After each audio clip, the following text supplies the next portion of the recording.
तो hello everyone, मैं आज आपको इस वीडियो में बताने वाला हूं कि अपने फ़ोन के ऐप को अपडेट कैसे करें।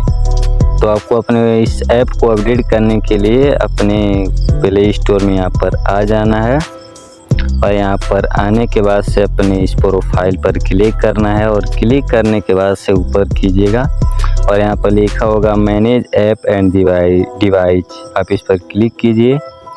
क्लिक करने के बाद यहाँ पर लिखा रहेगा अपडेट्स अवेलेबल, तो आप इस पर क्लिक कीजिएगा। क्लिक करने के बाद से जो भी आपका ऐप अपडेट नहीं रहेगा वो दिखाई दे देगा और इसमें से आपको जो भी ऐप अपडेट करना होगा आप उस पर क्लिक कीजिएगा या फिर एक ही साथ सबको करना है तो आप यहाँ से अपडेट ऑल पर क्लिक करके और सभी ऐप को एक ही साथ में अपडेट कर सकते हैं और साथ ही साथ में चैनल को सब्सक्राइब कीजिए।